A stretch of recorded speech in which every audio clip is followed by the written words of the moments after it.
입속의 미생물 김혜성 의사가 미생물에 대해서 다양한 책을 많이 쓰셨습니다. 입속에서 시작하는 미생물 이야기 김혜성 내 안에 우주라고 했네요.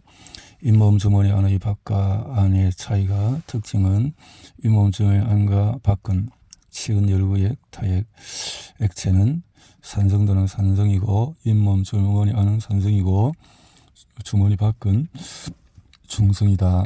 산소는 희박하고 산소가 통한다. 세균 종류는 현기성, 그람 음성이고 호기성, 그람 양성이 있고 대표 세균종은 사슬알균, 불에 보텔라, 사슬알균, 방생균. 이런 참 좋은 내용이네요. 이 신호전달 물질은 효소, 유전자 조각이 있고 바이오필름, 세포 외 기질과 떠다니는 세포들 표면 이렇게 있습니다. 칸디다 알비칸스, 무탄스, 오랄리스, 누클레아툼, 적은 견적, 글루칸 생성 증가, 바이오필름의 증가, 세균 침입의 증가, 초기 구식, 파생물에 대한 예방작용, 면역 회피, 나누어 먹기, 서로 먹기, 서로 먹이기, 서로 먹이기, 나누어 먹기, 서로 먹이기. 미생물은 서로 경쟁도 하지만은 다른 미생물이 먹고 내놓은 대사물을 받아먹기도 하고 서로 먹여주기도 하고. 자, 미생물도 사랑이 있는 미생물이 있고 지 욕심만 참기는 욕심쟁이도 있고 사람도 마찬가지다라는 거죠. 나눠 먹기, 서로 먹이. 이 칫솔 끝을 전자현미경으로 찍은 모습, 칫솔 끝도 이렇게 자연계에서 실제로 세균이 존재하는 모습은 바이오필름이다. 마치 다세포 생물처럼 바이오필름 안에서 서로 보호막이 되어주고 영향을 주고받으며 생존력을 높인다. 달라붙기, 뭉치기, 넓히기, 분화하기, 성숙한 바이오필름 형성 과정이 그렇군요. 이렇게 우리가 장, 피부, 코, 배, 피부, 장에 다양하게 이렇게 세균들이 있다라는 거죠. 치석 화석, 일생 동안에 조금 쌓인 치석은 고대인이 어떤 삶을 살았고 어떤 질병을 있는지 고스란히 담고 있다. 그래서 치석이 붙어서 이런지 발이 망가진다는 거죠. 위대한 데르머리 아밀라제.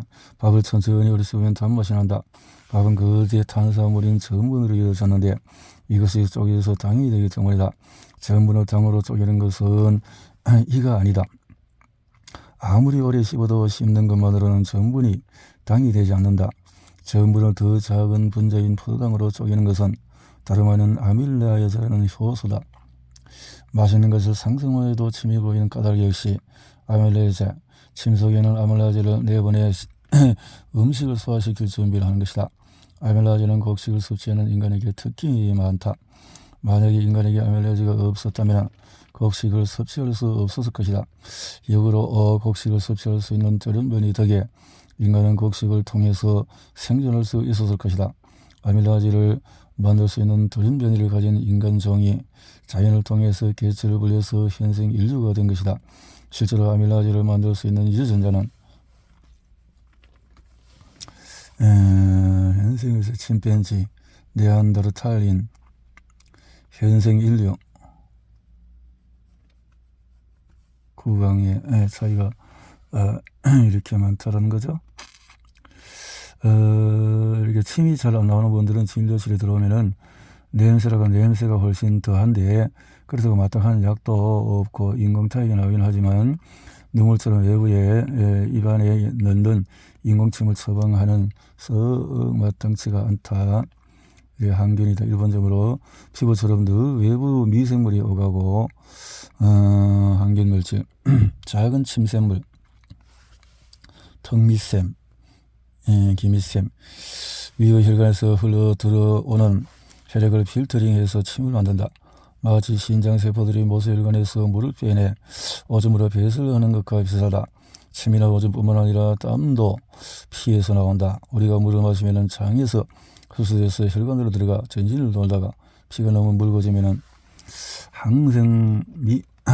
항미생물 제제, 백신, 약하게 만든 세균이나 바이러스를 미리 맞아 우리 몸이 내성을 갖게 하는 것인데 대성포진 예방주사 이런 것들이 있다. 항균제 가 있고 상처 났을 때 바르는 또 항바이러스제 이렇게 해서 입술을 부르던 데 바르는 거 타미플루 뭐 이렇게 있고 항기침균제 이런 것이 있고 항원생물제가 있고 일부 이런 유전자 단백질을 방해하는 이런 일을 통해서 그러니까 억제하는 기능들이라는 거죠. 정보의 보고 침의 여러 칼 치과의사 이게 침은 골칫거리인 경우가 많다. 입안에서 끊임없이 샘솟는 침은 시술 자리를 부옇게 만들고 접근을 이렇게 만든다. 또 침에 포함된 세균들은 감염의 원인이 된다. 잇몸병과 충치를 만들고 신경치료 후에 염증이 생기고 오히려 침의 구성과 역할은 침은 왜 많이 생길까요? 정알칼리성 또 하루에 많이 나오고 99%는 물이고 구강과 전신에 입안에서 윤활작용도 하고 소화를 돕고 외부 미생물에는 방어도 하고 그렇네요. 감기 걸려서 입이 바짝 마르면 얼마나 불편하고 힘든지 경험한 적이 있을 것이다. 침이 마르면 입안은 점막끼리 부딪혀서 상처가 생기고 바싹 마른 혀도 헐게 된다. 이런 상태에서 음식이라도 들어가면 또 상처가 생길 것이다. 침은 입안에서 이런 일이 생기지 않도록 윤활 역할을 한다. 입안을 늘 부드럽게 윤활해서 이와 볼과 혀가 부드럽게 서로 맞물리면서 재활질을 하게 돕는다.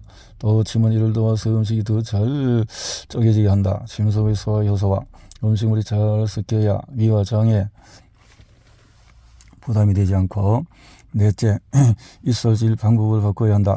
인터넷으로 바스의 이설질을 검색하면 이설질 방법을 소개하는 동영상이 뜬다. 이 방법은 바스라는 미국 의사가 제안했는데 잇몸 틈새에 안을 닦아내기 위해서 고안된 것이다. 이 방법이 아니더라도 이설질은 잇몸 틈새를 겨냥한 행위임을 기억해야 한다. 바스 방법이나 그를 수정한 몇 가지 이설질 방법이 공통적으로 제안한 것은 우리가 습관적으로 하는 이설질을 정정해서 잇몸 틈새를 닦아내자는 것이다. 잇몸 틈새를 닦아내는 칫솔법. 둘째, 약에 의존하는 것은 최소로 해야 한다. 이 과정 문제가 거의 대부분 미생물 때문에 일어난다고 하여 약으로만 대체해서는 안 된다. 모든 미생물 제제는 생명 과정의 특정 과정을 차단하는 약이다. 우리 몸 안에서의 생화학 반응을 억제하는 것이다. 대표적으로는 항생제는 세균의 세포벽을 파괴하거나 유전자 단백질 합성 과정을 차단한다. 염증에 흔히 쓰는 항염제 역시 우리 몸에서 일어나는 염증 과정의 일부를 차단하는 것이다. 생명체가 자신을 유지하기 위해 정상적으로 거치는 생명 과정을 차단하는 것이 좋을 리가 없다. 또 당장은 효과가 있다고 해도 언제 어디서 다른 효과로 부작용을 일으킬지는 알 수가 없다. 약의 검증 과정은 완전히 불안전하다. 그래서 사용을 최소화해야 한다. 급할 때만 사용하는 것을 제한해야 한다. 셋째, 치간 칫솔이나 치실을 주머니에 넣고 다니자. 40대 후반부터 출근할 때 생기는 물건이 3가지에서 4가지로 늘었다. 차, 열쇠, 핸드폰, 지갑, 치실이 추가된 것이다. 치실을 챙기기 시작한 것은 인플루언자를 하고 나서인데 산에 갈 때나 이렇게 요긴하다. 술가에 된 이후부터는 주머니에 치실이 없으면 불안해서 구입하기도 한다. 임플란트 후에 임플란트 하는 경우에 임플란트 염증이 생기지 않느냐 하는 질문을 하는 사람이 다 대개의 경우 문제가 있는 이를 빼면은 그 범낭결리를 해서 제하고 임플란트 하게 되면은 단단한 치아 표면은 미생물에게도 중요한 의미를 갖는다. 미생물이 우리 몸에서 좋든 나쁘든 여러 역할을 하려면 어딘가 붙어야 한다. 피부나 구강과 장의 점막 등 어디라도 좋다. 그런데 그런 조직들은 모두 한두 달이 지나면 표면이 떨어져 나가고 이때 거기에 붙은 미생물도 함께 떨어져 나가서 배설된다. 하지만 치아는 그렇지 않다. 늘 그 자리에 서 있다. 미생물이 붙고 또 붙어서 공동체인 바이오 필름을 만들기 제격인 곳이다. 우리 몸 어디에도 이런 곳은 없다. 치아는 구강의 중심일 뿐만 아니라 미생물 입장에서 보자면 우리 몸 바이오 필름의 중심이다. 그래서 치아는 바이오 필름 관리가 가장 필요한 곳이기도 하다. 먹는 것은 미생물도 받아들이는 과정이다. 가장 단단한 것은 치아다. 치아, 소화의 시작. 그렇다고 해도 무엇보다도 중요한 치아의 기능은 씹는 것이다. 어금니는 윗면이 범과 골로 이루어져 있는데 그 사이로 음식을 넣어서 부수고 갈아낸다. 어금니가 부수고 간 음식은 침과 섞어서 죽처럼 만들어 삼켜야 위와 장에서 제대로 소화할 수 있다. 치아에 문제가 생기면 맛있는 음식을 앞에 놓고도 먹을 수 없고 김치나 깍두기를 시원하게 씹을 수도 없으며 먹어도 소화가 제대로 되지 않는다. 이런 때의 고통은 겪어보지 못한 사람은 알지 못할 것이다. 그래서인지 나이 들어도 건강하게 살고 싶은 욕구가 커가는 요즘 노령 인구의 치과 이용이 대폭 늘어나고 있다. 우리 병원에서 특히 임플란트 치료를 많이 하는 뇌진료실이나 대기실을 찾는 사람들의 평균 연령은 70세를 넘는다. 치아의 최우선 임무는 씹는 것이다. 열심히 물고 뜯고 씹어야 한다. 최대한 잘 잘라주고 갈아주어야 뒤에서 나머지 소화 과정을 담당하는 우리 몸 일꾼들의 부담을 줄일 수 있다. 그래서 음식은 가능한 천천히 오래 씹어야 한다. 바보들은 징계로 후루룩 마시다시피 음식을 먹는 경우도 많은데 그러면 음식을 삼키면 안 된다. 입속 미생물 관리를 위한 5가지 조언. 첫째, 치과를 가볍게 이용하자. 잇몸이 안 좋아서 나를 찾아오는 분, 임플란트 수술 후 내 머리카락이 빠져서 피부과 치과 오시는 것도 생각하시라고. 잇몸이 안 좋다는 것은 이 책에서 반복적으로 얘기하는 것처럼 잇몸 틈새가 깊어져서 잇몸 주머니가 생겼고 그 안에서 바이오 필름이 또 이렇게 해서 여성들이 피부가 들어갔고 미정원에 정기적으로 가서 치과를 또 그것처럼 또 가볍게 치과를 이용해야 한다. 질환의 성질로 보이는 잇몸병은 만성질환에 속한다. 고혈압이나 당뇨병처럼 긴 시간을 걸쳐서 진행되면서 잇몸을 녹인다. 완치를 목표로 하기보다는 적절한 관리를 대안으로 택하는 것도 고혈압이나 당뇨나 비슷하다. 잇몸병이 생기지 않는 것이 좋지만 일단 생겼다면 동네 내과를 주치의로 삼는 것처럼 동네 치과를 치과 주치의로 삼아보기를 권한다. 내과에서 한 달에 한 번 혈압약이나 당뇨약을 처방하는 것처럼 치과에 들러서 가볍게 위생, 치과에서 받는 시술 가운데 보험이 적용되지 않는 것이 있어 비싸다는 인식이 있지만 잇몸관리 비용은 모두 건강보험이 된다.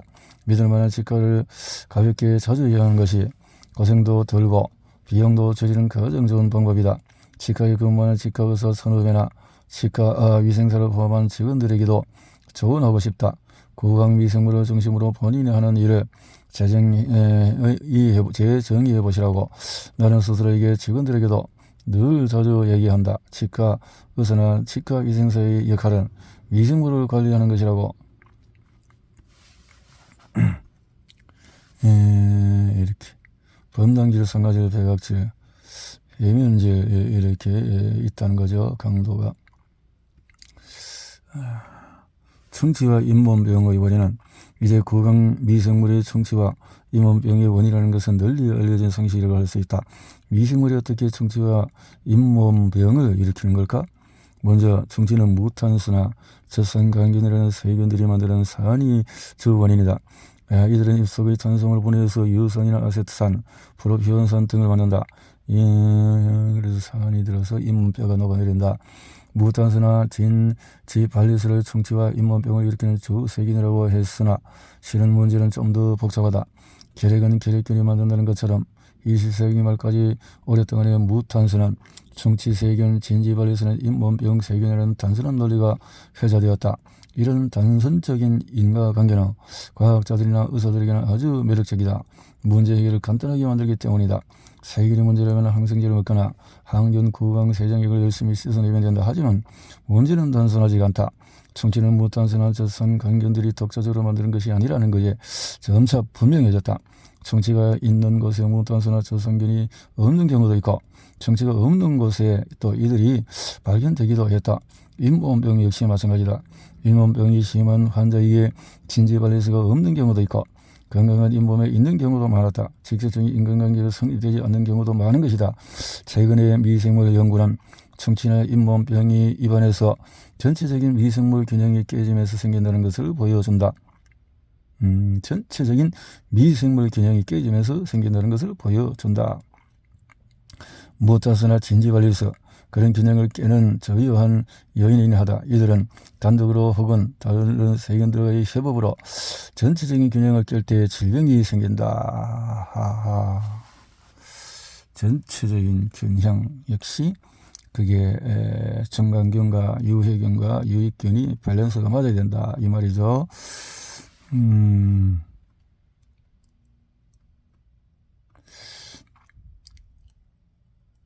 자, 이렇게 해서 키스를 하면은 뭐 서로의 관심과 정열이 확인되고 친밀도가 높아지고 자연스럽게 이렇게 호르몬의 분비도 당연히 영향을 미쳐서 몸의 대사를 촉진하는 어드레날린이 증가하고 사랑의 호르몬인 옥시토신이 대폭 증가한다. 엔돌핀이나 도파민과 같이 행복한 느낌을 전달하는 신경전달 물질이 대폭 증가하는 것도 당연한 일이다. 입술과 혀, 볼, 타액, 심지어 치아까지 동원되는 키스는 인간만의 독특한 애정 행각이다. 물론 입술 정도를 맞추는 행위는 많은 동물에게서도 발견된다. 물고기들은 상대방을 파악하기 위해 입을 부딪히고 또 역시 부모에게 음식을 받아먹을 때나 서로 교제할 때 입을 부딪힌다. 종족 간의 평화나 개인 간 친밀한 유지를 위한 때 이렇게 친교 수단을 삼는 번호보들 역시 입술을 접촉하는 것은 흔하다. 하지만 이들은 모두 자신의 혀를 상대의 입속에 기승이 넣어서 교감하는 기술을 하지는 않는다. 인간은 어떻게 이런 기술을 하게 되었을까? 인간을 얻은 기술가 진화 과정에서 어떻게 탄생했는가를 놓고 의견이 분분하다. 엄마가 유아들에게 음식을 씹어서 먹여주는 과정에서 탄생했다고도 하고 그래요. 호문 쿨코스에서 보는 것처럼 예민한 입안의 이렇게 여러 가지가 있네요.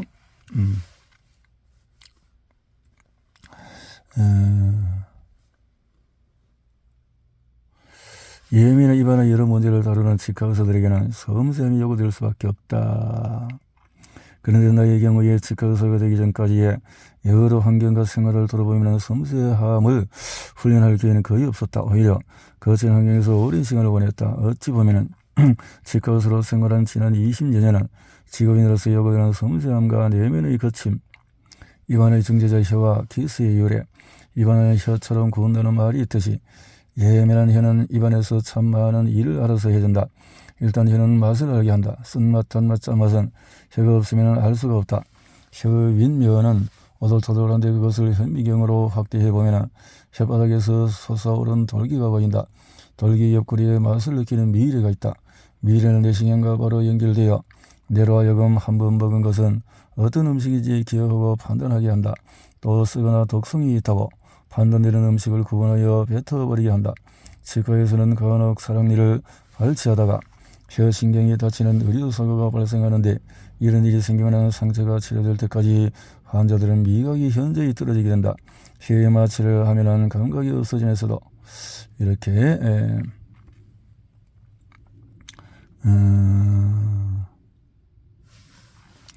결과는 그 자체가 충격이었다. 태반이란 산모와 태아를 연결하는 기관으로 오랫동안 신성한 무균의 지대로 여겨왔기 때문이다. 미생물이 존재한다는 것은 산모의 자궁에 있는 태아에도 미생물이 존재한다는 의미이다. 지금까지는 인간은 무균의 자궁에서 세계로 오는 어머니의 산도인 질이나 피부에서 처음으로 미생물을 접한다고 생각해 왔는데 이런 생각 역시 해체되는 순간이었다. 이것은 21세기 들어서 새로운 미생물학이 밝히고 있는 인간 몸 어디도 미생물이 자유로울 수 없다는 사실을 확인시켜주는 또 하나의 예였다. 뭐야?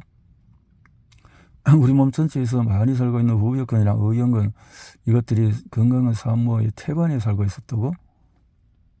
태반에. 결과는 충격이었다고?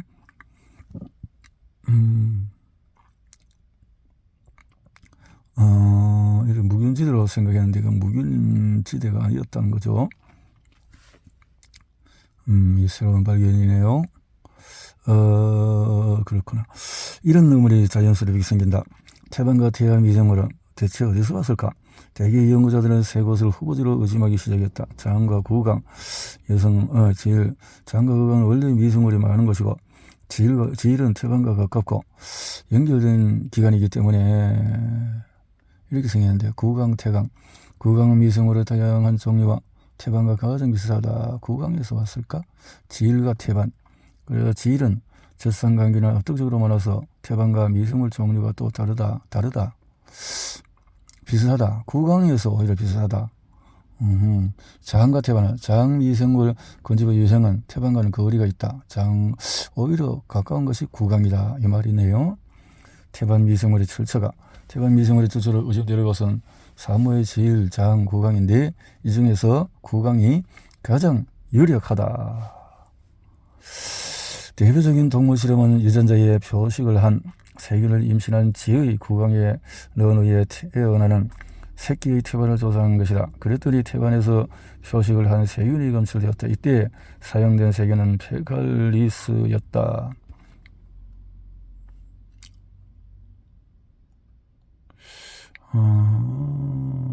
이렇게 구감각과 운동에 관여하는 데 피질.